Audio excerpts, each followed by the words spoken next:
You're listening to Season 2, Episode 4 of Goal Getting Podcast. Got a goal and you just can't hit it? Well, Philip here and we'll help you get it. Learn the goal achievement success system here on Goal Getting Podcast and put some gas in your goals to power you to the finish line. Learn how to use gas in your goals with your guide, Tony Woodall, as he provides tips, strategies, and inspiration with quote and advice from experts to help you get the goals you set. Let's go, friends. Rev up your engines and let's take off for success. Hey, goal-getters. Welcome back to part 2 of The How. We discussed how I lost 40 pounds in 16 weeks in Season 2, Episode 3. I wanted to make sure that we had a good amount of information talking about our goal-setting worksheet and our weekly goal maintenance worksheet. That ran over my time that I wanted to spend in each episode. To be fair to you, I am setting it up as 2 parts, so this is a continuation. I do want to start today's episode with a quote, just like we do every other episode. The quote today is from Albert Schweitzer. To me, good health is more than just exercise and diet. It's really a point of view and a mental attitude you have about yourself. Now, this is a great quote as we discuss the second part of our episode on how I lost 40 pounds in 16 weeks. Good health is more than just diet and exercise.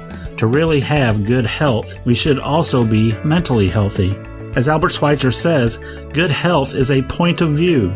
It's really dependent on the mental attitude you have about yourself. There are many physically healthy people that have a mental negativity that keeps them from being in good health. The mind itself can take these mental thoughts and even with you in good physical health, make you sick. There are many people that have nothing physically wrong with them. However, their mental beliefs and attitudes about themselves prevent them from living a healthy life. While you're striving for your new #WorkOnWellness goal, keep your mental attitude sharp and strong. Exercise that brain muscle with good, positive thoughts. Remember what I've said before. Thoughts become things. Choose the good ones. That's one of my favorite thoughts from tut.com. So let's get back to part 2 and finish up the how of how I lost 40 pounds in 16 weeks.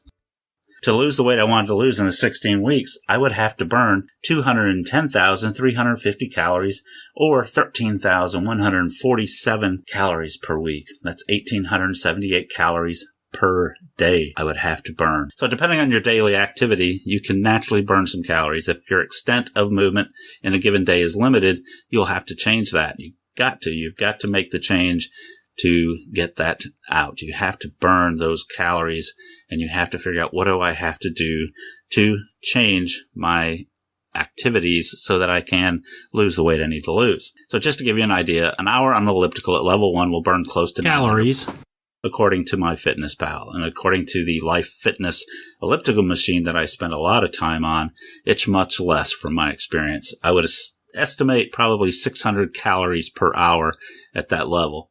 Now, if you use that number, you would need to spend just over 3 hours on the elliptical 7 days per week. Now, do you have 3 hours per day to spend on the elliptical every day? I didn't, and I still don't. So I spoke to my doctor, and I insist you do so before you ever start a Work on Wellness program. And I'm using the hashtag Work on Wellness throughout my campaign here, and I want you to use that. Follow us on Twitter, Facebook, and several other social media campaigns I'll be putting out. Follow the Work on Wellness program, and if you're following this program or doing any type of wellness exercising program, use the hashtag Work on Wellness in yours and we'll follow everybody around. After speaking to my doctor, I realized I had to modify my caloric requirements to be able to accomplish my goal. My doctor put me on a 1,200 calorie per day eating plan. The 1,200 calorie per day was broken into this: 300 calories for breakfast, 400 calories for lunch, 300 calories for dinner, and then I had 200 calories for snacks. 1,200 calories per day for 16 weeks was 134,400 calories.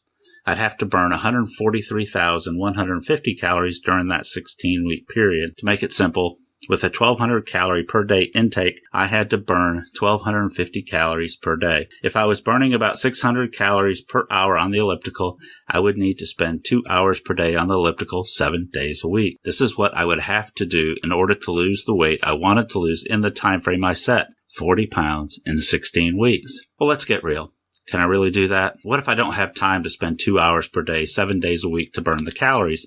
I need to lose the weight in 16 weeks. Then your goal is unrealistic. It isn't attainable. There's not a way, if you have to lose that much weight in that 16 weeks, that you can do it without spending that amount of time. So you want to make sure that if you have the ability to set that time on the elliptical or a way to burn the same amount of calories in a shorter time, then your goal is one you should set. But we have to set realistic and attainable goals. That's part of our program. So I decided to do what I needed to do to get the goal I set, lose 40 pounds in 2 weeks. So I went on our goal setting worksheet and my goal maintenance worksheet, and I started tracking it. But I did set the plan to spend 2 hours a day on the elliptical, or at least working out in some form to burn those calories. That's not something I have the ability to do right now. I don't have 2 hours I can spend. So if I set that same goal today, it probably would not be realistic because I just don't have the time to do that.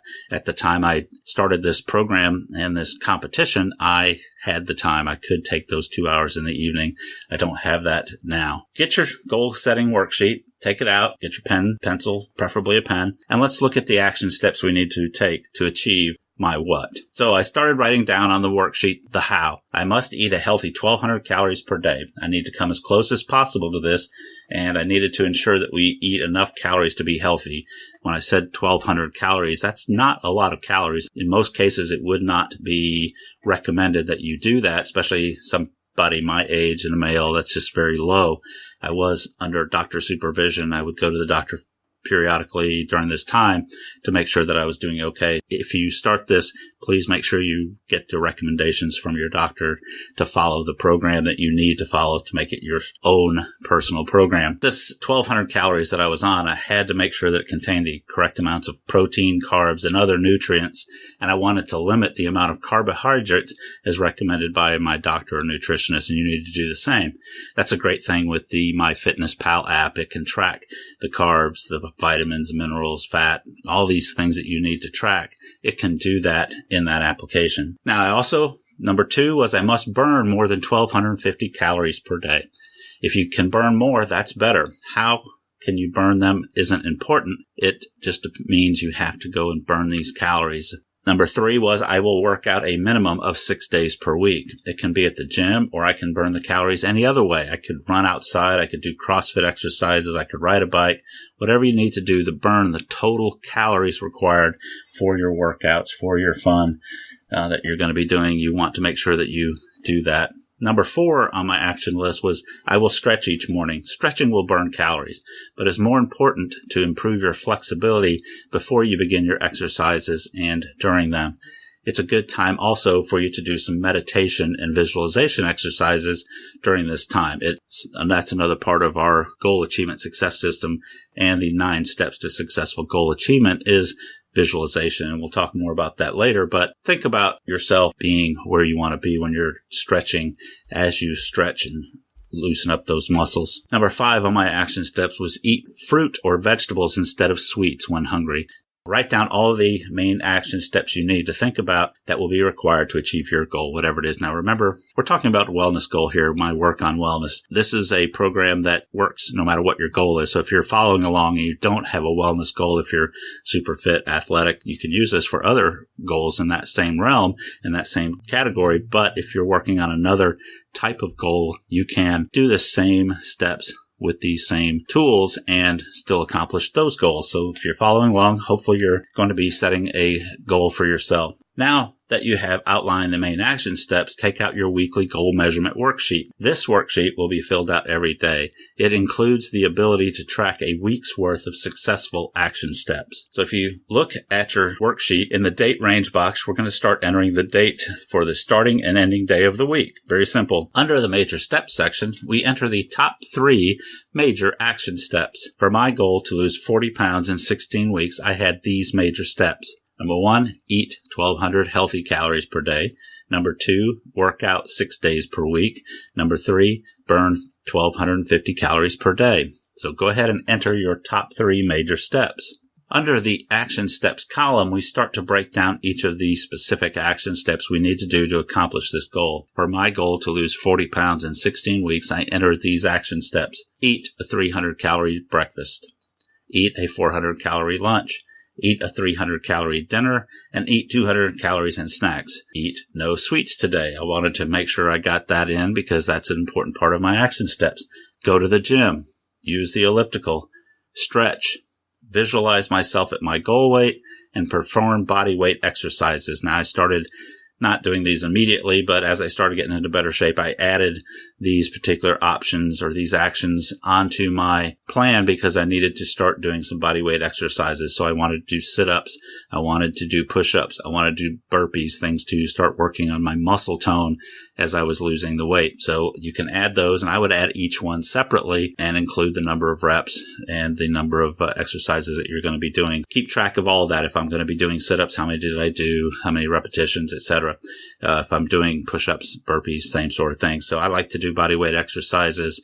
I also did some weightlifting and things in there, so I added that as well. So anything that you're doing that is an action that will help you achieve your goal, put those on there and keep track of them because we want to make sure that we do the things that we need to do. Now, you're going to enter your specific action steps that you're committed to doing to achieve your goal. After entering the steps, set up the goal for each of the steps in the goal column. If your goal is to go to the gym 5 days per week, you would enter 5 in the goals column. For the use of the elliptical action step, put the amount of calories or amount of hours or calories burned in each goal column. I used hours. My goal was 2 hours on the elliptical. Now, this is just ideas for goals for each step. Set your goals for you for each step to be able to accomplish what you need to do. The measure column is used to define a measurement for achievement. When I was in school to be a loan officer, we used the same worksheet with the Top Gun theme where we wanted to be the top gun of the class. So we used to track mileage for our success. So mileage, thinking that we were in a flight program where we were Top Gun trainees trying to get there. The more miles you flew, the better you were. So we measured everything that we did in a mileage type of a motivation. So we set each action measurable by amount of flight miles, and we would track our mileage each week to get to a total number of goals of miles as a goal for each week. Now, you can use whatever you want to use so that it will help motivate you. I said we did that for mileage because that was part of the program that I was in. Today, I like to use money. I pay myself money, not real money, but I pay myself a financial amount for the successful completion of each action step. This is because I use money also in the mental bank program that we recommend in the Goal Achievement Success System. We use the mental bank program to reward myself for performing these action steps or value events as we call them there. These action steps will be taking over to the mental bank program when you are ready to use it, so you can reuse or use these same action steps as what's called value events.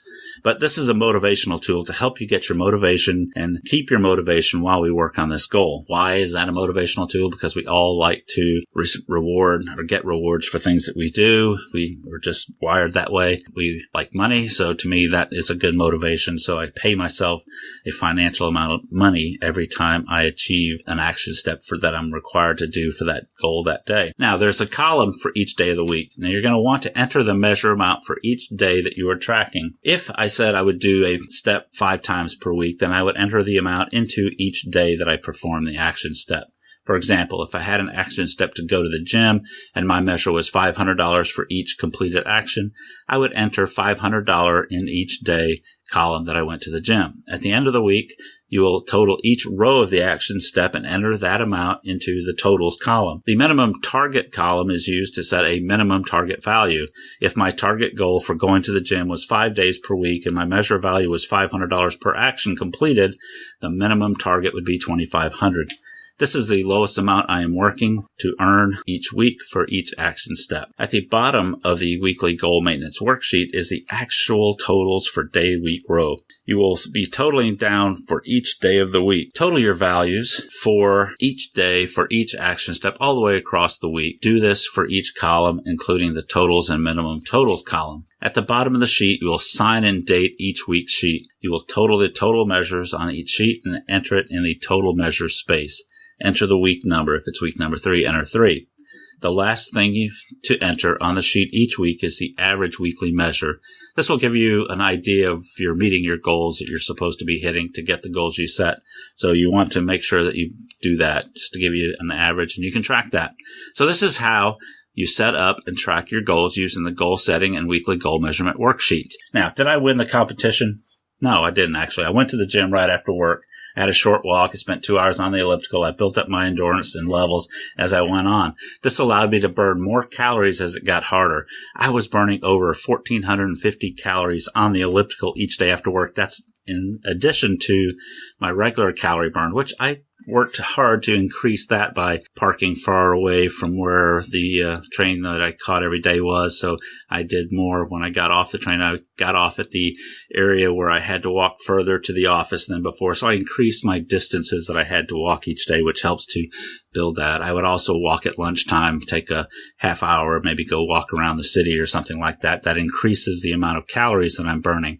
So I would do a lot of different things to build up an additional calorie burn somewhere in my day. During the time I was using a device to be able to track my steps and things as we were going through this. So that helped me keep track of my steps and some of the activities and the calories that I was burning. So if you have one of those, that will help you to, as you increase your activities during the day, you can also measure those calories. Along with the 1,450 plus calories I was doing on the elliptical, I was adding an additional amount of calories during the day as well. I did not honestly do 7 days a week. To be honest, I only probably worked out 5 or 6 days a week. My goal was 6 days, and that's probably the realistic truth of what I did. It was about 6 days a week. I had to take a day off every now and then for whatever reason. I didn't make it to the gym to do what I needed to do there. What that meant was that I had to work a little harder on those short weeks, and you're going to have to find time to do that too. If you need that extra time, you're going to have to make it up. You're going to have to do something to burn that. Again, if not, it's going to extend your time frame that you need to do to achieve your goals. I was dedicated to complete this. I was way ahead of everyone going into the last week of the competition, and I started doing a little trash talk with my closest competitor. And honestly, she's even more competitive than I am. And her last week, she started going to hot yoga classes each night and reduced her caloric intake down to 300 calories per day. That's not something I would recommend to most people because it's not healthy, and it didn't really help her out a lot, except that she lost a lot more weight, and her percentage of body weight was a lot more than mine. Actually, not much more than mine. It was only a couple hundredths of a pound, but it was still more than me, so I didn't win. I won second place in the competition. However, I did achieve my goal at the end of the 16th week. I weighed in at home that morning at 210 pounds. I lost 40 pounds in 16 weeks. I was successful, and I would have loved to have won the competition, but I had no control over what the other competitors did. I had to compete with myself. I lost 40 pounds in 16 weeks, and you can too. It takes dedication. It takes drive. It takes passion. It takes wanting the goal. It takes you to understand what you need to do to accomplish that goal, and it takes you doing that. So what is your goal you're going to work on? What are the action steps you are going to have to take to get the goal you set? Once you set the what and the how, then you need to start thinking about the why. We'll talk more about the why in the next episode. This is where we will get into the meat of the motivation for what we do. Thank you for listening. This is your host, Tony Woodall. I am excited to help you work through the what, the how, and the why, and helping you get the goals you set. Go out today and make it a great day.